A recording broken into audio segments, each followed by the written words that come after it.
Couple things in this video. For me, I'm completing Diablo Immortal today. So that's kind of what I'm talking about. My challenge I've set myself is being completed. We're going to break that down. There's also a live stream going on today for a few reasons. That'll be in the pinned comment if you want to watch it. And then we're going to talk about what is behind the Mist event, as well as some bonus experience Mist event that's going on. You can get up to 800% bonus experience right now. Let's break it all down. Let's get going.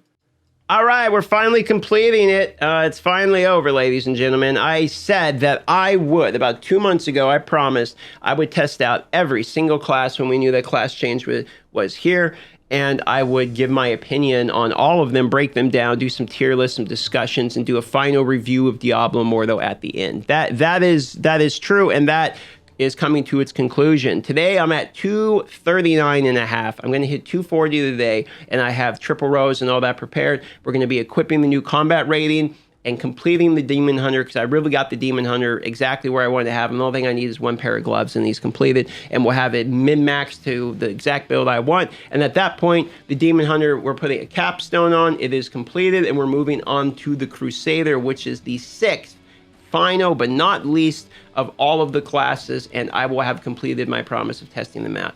Do I believe it was worth it to test out all of them? No, probably not. I feel like I've lost a lot of progress in terms of swapping from like strength to intelligence back and forth to test out these classes, because your set items don't transfer. I still wish the set items did transfer their primary stats, and that's one source of feedback from swapping classes that I will continue to send back to Blizzard. That being said, it was very enjoyable to try out all of these classes. On top of it, I feel like it's made me more knowledgeable about the game, especially in scenarios where I'm competing with people in PvP or working in tandem with people in dungeons, knowing things like cooldowns, for instance, is just one such example. Like if I'm using a wizard and there's another wizard there and I used my crystal cooldown, I know how long my cooldown is from using it, but I also know how long his crystal cooldown is too, right? Because obviously I just used mine. And so these types of knowledge from playing the different classes, I'm noticing is slightly benefiting me everywhere in the game, even in things like PvP where it's like, oh, this cooldown is down, bone armor or something, you know, from the necromancer's down, he can be knocked back now.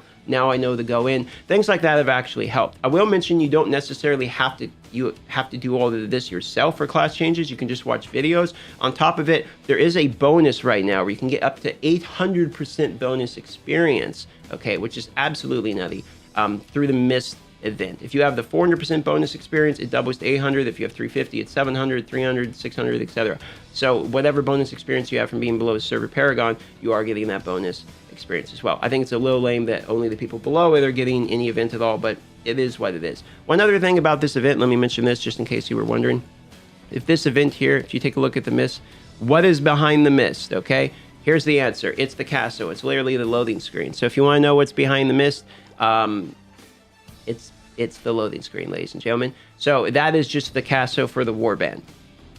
Okay, so don't worry about the unveiling of the Mist. It's just a minor event to hype us up for the patch, which I believe the patch is probably coming the 30th, maybe the 1st of next month, because the event ends on the 30th. Maybe it comes the 28th, which if you actually look at this event here, it says the event here ends on the 30th, but then if you look, it says September 28th is when the Mist reviews this. So maybe this event ends on the 28th, will be revealed, and then the 30th is when the patch is, or something would be my actual assumption.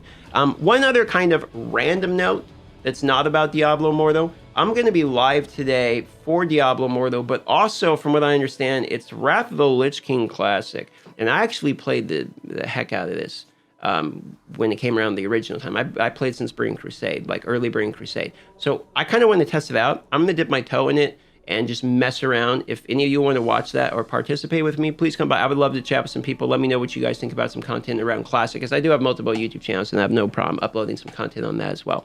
All of that being said, Diablo Immortal is more or less, in my eyes, being completed today, because I will be finally completing what, for me, was the majority of my focus, which is testing all of these classes and doing builds in all of these classes. And now it's really down to min-maxing, and you can expect a overall review, a sort of non-biased, fair shakedown of how I actually feel like the game is in its entirety as a mobile game, review from that point of view, on the channel within probably the next week, I would say. Love you all. Thanks for watching this video. I'll see you on the live stream tonight, as that's where I'm going to be focusing my attention for the day. Talk to you later.